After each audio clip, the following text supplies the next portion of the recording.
Will नाम का एक आदमी सुबह उठता है, लेकिन आज दुनिया वैसी नहीं होती जैसी पहले रात को थी। सब कुछ तहस नहस हो चुका होता है। आसमान में धुआं, जमीन पर मलबा, और इन सब के बीचों बीच विल अपनी प्रेग्नेंट बीवी को ढूंढने के लिए बेतहाशा भाग रहा होता है। वो अब अपने ही शहर के खंडहरों के बीच खड़ा था। चारों तरफ राख उड़ रही थी, सड़कों पर खामोशी पसरी हुई थी। खाली कारें यूं खड़ी थीं जैसे किसी ने अचानक उन्हें वहीं छोड़ दिया हो। विल ने हालात को समझा। एक पुराने फायर ट्रक से उसने गैस मास्क निकाला और आगे बढ़ा। रास्ते में जो उसने देखा वो किसी बुरे सपने जैसा था। कारों में पड़ी लाशें, धुएं में डूबी इमारतें और चारों ओर चीखती आवाजें। जल्द ही वो उस बिल्डिंग तक पहुंचा जहां वो और समंथा कभी साथ रहा करते थे, लेकिन अब वो इमारत आधी गिर चुकी थी। विल ने पीछे की फायर एस्केप से चढ़कर खिड़की से भीतर झांका। हर चीज टूट चुकी थी, सामान, दीवारें, सपने। इसी बीच उसकी नजर एक दीवार पर समंथा के लिखे मैसेज पर पड़ी, जिसमें एक नई लोकेशन दी गई थी। विल दोबारा गाड़ी में सवार हुआ और निकल पड़ा उस लोकेशन की ओर। लेकिन कुछ दिन पहले सब कुछ ठीक था। एक दिन विल और समंथा हॉस्पिटल में थे। डॉक्टर ने मुस्कुराते हुए बताया, वो प्रेग्नेंट है। ये सुन समंथा और विल के चेहरे पर चमक थी। विल उसी दिन शिकागो के लिए रवाना हुआ, ये सोचकर कि अब वक्त है समंथा के पिता से उसका हाथ मांगने का। शिकागो में बिजनेस मीटिंग्स खत्म करके वो समंथा के पेरेंट्स पावला और टॉम से मिलने गया। टॉम ने सीधा सवाल दागा, तुम मेरी बेटी के लिए क्या चाहते हो? और अगर एक दिन तुम दोनों अलग हो गए तो हमारे दिए गए पैसों पर हक तो नहीं जताओगे? विल ने जवाब दिया, मैं पैसे के लिए शादी नहीं कर रहा, समंथा मेरी जिंदगी है। लेकिन टॉम को उसकी बातों पर यकीन नहीं हुआ। बहस शुरू हो गई। पावला ने माहौल शांत करने की कोशिश की, लेकिन बात बिगड़ गई। आखिर में उन्होंने साफ कह दिया, रात बहुत हो गई है, तुम्हें अब जाना चाहिए। अगली सुबह विल की आंख समंथा की एक वीडियो कॉल से खुली। उसने पूछा, पापा से बात हुई? लेकिन उसी पल बिजली चली गई। समंथा बोली, अजीब लग रहा है, कोई आवाज सी आ रही है। और फिर अचानक कॉल कट हो गया।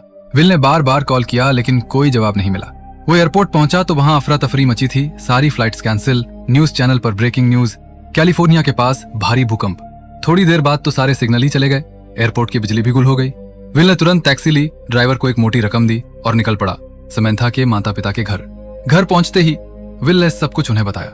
बाहर की खिड़की से फाइटर जेट्स उड़ते दिख रहे थे, जैसे जंग का ऐलान हो चुका हो। टॉम ने समंथा को ढूंढने का फैसला किया। वहीं पावला ने बेटे के पास जाने का। हर कोई अब अपने प्रियजनों की तलाश में निकल पड़ा था। लेकिन इस तबाही में क्या विल अपनी समंथा को ढूंढ पाएगा? अब समंथा को ढूंढने के लिए विल और टॉम दोनों साथ में निकल पड़े। रास्ते में हालात बहुत ही खराब थे। ट्रैफिक जाम, नेटवर्क पूरी तरह बंद और जीपीएस काम नहीं कर रहा था। लोग सुपरमार्केट से सामान लूट रहे थे, क्योंकि सभी को डर था कि ये आपदा अब कभी खत्म नहीं होगी। रास्ते में वो एक पेट्रोल पंप पर रुके। विल गाड़ी में पेट्रोल भर रहा था और टॉम अंदर जाकर खाने पीने और जरूरी सामान ले रहा था। तभी कुछ अजनबी लोग आए और विल से गाड़ी के लिए झगड़ने लगे। बात बढ़ने लगी। तभी टॉम ने बाहर आकर कहा, एक मिनट, मैं पैसे दे देता हूँ। लेकिन उसने जैसे ही जेब में हाथ डाला और पैसों की जगह एक बंदूक निकाली, वो लोग डरकर भाग गए। इसके बाद वो दोनों हाईवे पर एक आर्मी चेक पॉइंट पर पहुंचे।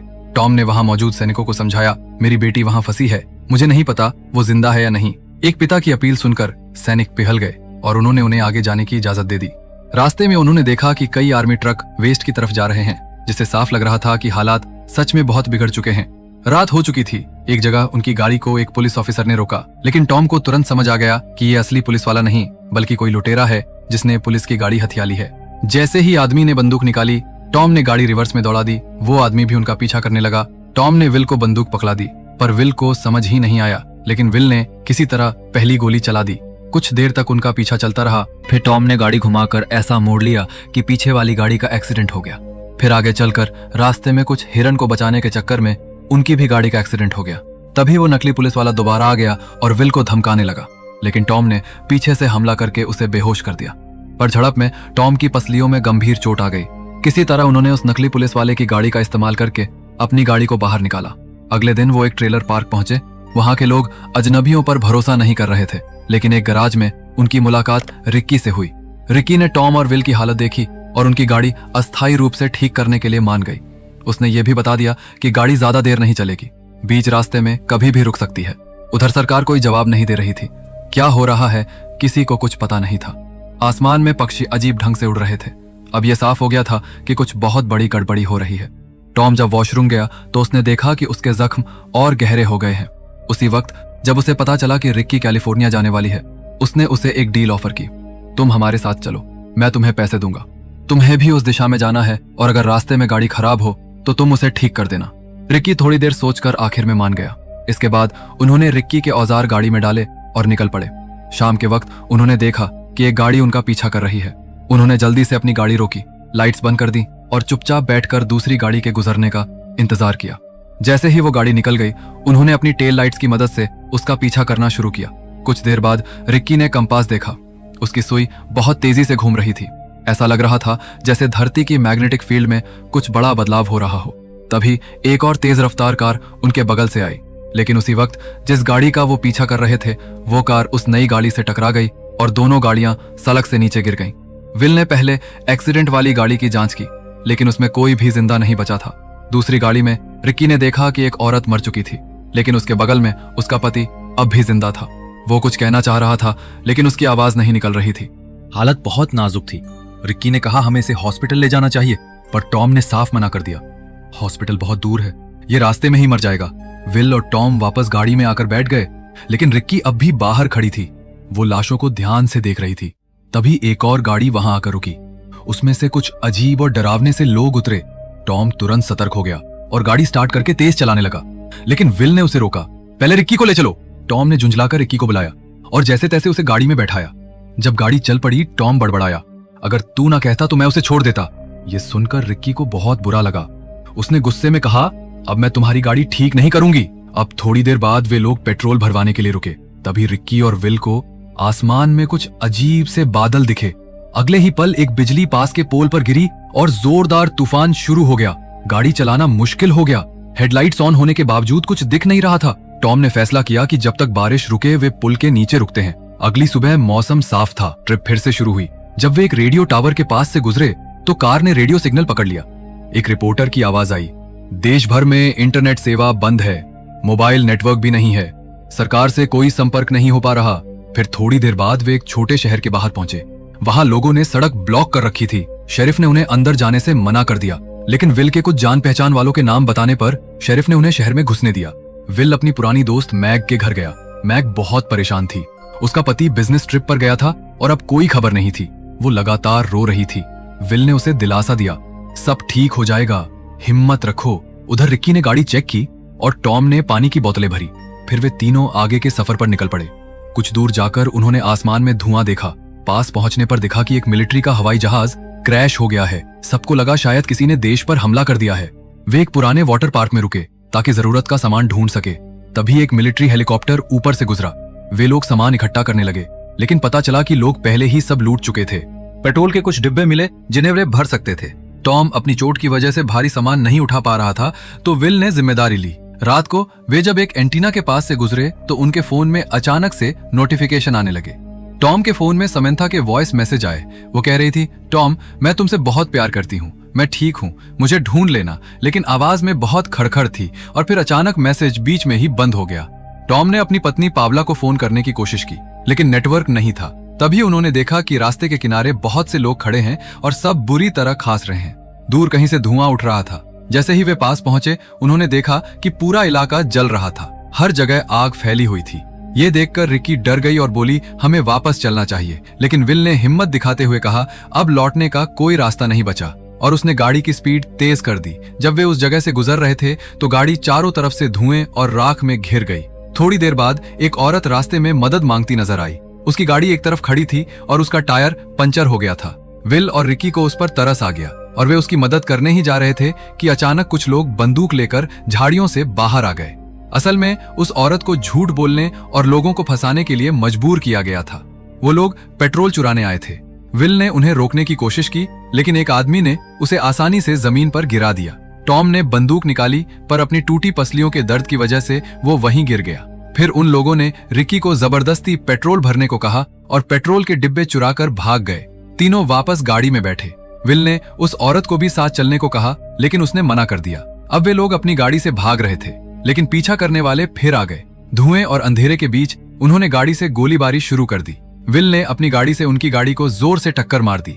टॉम लगातार खांस रहा था और वो बंदूक नहीं चला पा रहा था, इसलिए उसने बंदूक रिक्की को पकड़ा दी। रिक्की ने सीधे उनके टायर पर गोली चलाई और टायर फटने से उनकी गाड़ी पलट गई। रिक्की तेजी से दौड़कर पेट्रोल का एक डिब्बा उसने खींचकर वापस ले लिया। लेकिन एक आदमी ने दूसरा डिब्बा कसकर पकड़ रखा था। तभी विल ने देखा कि उनकी गिरी हुई गाड़ी से पेट्रोल लीक हो रहा है और वहां कभी भी धमाका हो सकता है। विल ने चिल्लाकर रिक्की से कहा, भागो। किस्मत से वे लोग धमाके से बच गए। कुछ देर बाद रिक्की ने विल से कहा, गाड़ी रोक दो। वो बाहर निकल गई और चुपचाप एक और बैठ गई। वो बहुत परेशान थी। बोली, अगर मैं गोली ना चलाती तो शायद वो लोग मरते नहीं। मुझे बहुत बुरा लग रहा है। विल और टॉम उसके पास आए और उसे समझाने लगे कि उसने सिर्फ खुद को और उन्हें बचाया है। अगर तू नहीं होती तो शायद हम मारे जाते, टॉम ने कहा। लेकिन रिक्की ने उन्हें उसे अकेला छोड़ देने के लिए कहा। अब सुबह जल्द ही सूरज उगने लगा, लेकिन रिक्की अब तक वापस नहीं आई थी। विल ने उसे पुकारा, लेकिन कोई जवाब नहीं मिला। गाड़ी में से कुछ सामान भी गायब था। टॉम गुस्से में बोला, हमें उसे साथ लाना ही नहीं चाहिए था। थोड़ी देर इंतजार करने के बाद दोनों फिर से आगे की तरफ निकल पड़े। अचानक टॉम को खून की खांसी आने लगी। हालत बिगड़ती देख वो लोग एक ऐसी जगह रुक गए जहां पहले कोई हादसा हुआ था। वहां कई गाड़ियां और एक ट्रेन पड़ी थी। विल पेट्रोल ढूंढने चला गया ताकि सफर जारी रख सके। जब वो लौटा तो देखा कि टॉम ठीक से सांस नहीं ले पा रहा था। शायद उसकी टूटी हुई पसलियों में से कोई टुकड़ा फेफड़े में घुस गया था। विल ने जल्दी से एक सुई उसकी छाती में घुसाकर हवा निकाली, जिससे टॉम को थोड़ी राहत मिली। फिर वो आगे चल दिए। रास्ते में टॉम ने विल से वादा लिया कि वो उसकी बेटी समेंथा का ख्याल रखेगा। दोनों ने साथ बिताए अपने पुराने दिन याद किए। टॉम को अब यकीन हो गया था कि विल सच में एक अच्छा इंसान है और समेंथा के होने वाले बच्चे के लिए एक अच्छा पिता भी साबित होगा। शाम को जब वो एक पुल पार कर रहे थे तो रास्ता गाड़ियों से भरा था। तभी कुछ हथियारबंद लोग सामने आ गए। विल ने उनसे कहा कि वो अपने बीमार दोस्त को हॉस्पिटल ले जा रहा है, लेकिन उन्होंने रास्ता नहीं दिया। तब विल ने गाड़ी रिवर्स में दौड़ा दी। दो लोग बाइक पर पीछा करने लगे, लेकिन विल ने गाड़ी घुमाकर दोनों को क्रैश करवा दिया। अब आगे एक ट्रक रास्ता रोक रहा था। टॉम ने गोलियां चलाकर ध्यान भटकाया और विल ने गाड़ी से झटका देकर ट्रक को चकमा दे दिया। किसी तरह वे पुल पार कर गए, लेकिन टॉम की हालत और बिगड़ गई और गाड़ी की पिछली सीट पर ही उसकी मौत हो गई। विल ने कुछ देर बाद गाड़ी रोकी और टॉम को आखिरी बार देखा। फिर तय किया कि वो बिना रुके आगे बढ़ेगा, मगर रात को गाड़ी खराब हो गई। गुस्से में आकर विल ने पेट्रोल डालकर गाड़ी और टॉम की बॉडी को जला दिया। यह उसका टॉम को अलविदा कहने का तरीका था। अगली सुबह विल पैदल ही चल पड़ा। कुछ गाड़ियां उसे अनदेखा कर निकल गईं, लेकिन एक परिवार ने उसे लिफ्ट दे दी। ड्राइवर ने कहा कि गाड़ी में बैठने से पहले अपनी बंदूक दे दो। बाद में वे लोग विल के पिता के घर पहुंचे। विल ने उन्हें कहा कि तुम जो चाहे ले लो, बस बदले में गाड़ी दे दो। परिवार मान गया और जाते जाते बंदूक भी लौटा दी। गाड़ी मिलने के बाद विल सीधे अपने शहर सियाटल पहुंचा, वही जगह जहां कहानी शुरू हुई थी। वहां वो समेंथा के लिखे पते पर गया। वहां एक आदमी जेरेमाया ने बंदूक तान दी और पूछा, कौन हो तुम? लेकिन समेंथा दौड़ कर आई और बोली, ये मेरे अपने हैं। थोड़ी देर बाद सब शांत हो गया। विल ने समेंथा को उसके पिता की मौत के बारे में बताया और कहा कि अगर टॉम ना होता तो मैं यहां तक नहीं पहुंच पाता। उस रात विल की नींद खुल गई तो देखा कि समेंथा और जेरेमाया आग के पास बैठे थे। वो भी उनके पास जाकर बैठ गया। बातों बातों में जेरेमाया ने कहा कि जो कुछ हुआ वो शायद भूकंप नहीं था, बल्कि किसी देश ने न्यूक्लियर हमला किया है। लेकिन विल को यह बात सही नहीं लगी, क्योंकि वो उसी शहर से आ रहा था और अगर न्यूक्लियर अटैक हुआ होता तो रेडिएशन से वो मारा गया होता। Jeremiah bar bar will say उसकी बंदूक मांग रहा था, जो विल को अजीब लगा। समेंथा भी सहमत थी। अगली सुबह अचानक विल ने देखा कि जेरेमाया उसकी गाड़ी में झांक रहा है। जब विल ने उससे पूछा तो उसने कहा कि 2 बच्चे थे, उन्हें भगाने की कोशिश कर रहा था। जेरेमाया उसे जंगल की ओर ले गया। कहा, विश्वास ना हो तो चलो दिखाता हूं। वो जंगल गए, लेकिन वहां कुछ नहीं मिला, सिर्फ हिरन थे। विल को यकीन हो गया कि जेरेमाया पर भरोसा नहीं किया जा सकता। उसने जोर से कहा कि अब वो समेंथा को लेकर यहां से जा रहा है। इस पर जेरेमाया भड़क गया और बंदूक तान दी, लेकिन विल ने पहले ही गोली चला दी और जेरेमाया को मार डाला। तभी दूर से एक भयानक काला तूफान उनकी ओर बढ़ता दिखाई दिया। विल ने समेंथा को आवाज लगाई और दोनों तेजी से गाड़ी में बैठकर वहां से निकल गए। उनके पीछे रेतीला तूफान था और गाड़ी तेज रफ्तार से दौड़ रही थी। यहीं पर फिल्म खत्म हो जाती है। हम सिर्फ यही उम्मीद कर सकते हैं कि दोनों सुरक्षित निकल गए होंगे। लेकिन अगर आप एक ऐसी दुनिया के बारे में जानना चाहते हैं जहां मरने के बाद लोगों में रहस्यमयी शक्तियां आ जाती हैं, तो राइट वाली वीडियो पर क्लिक करिए।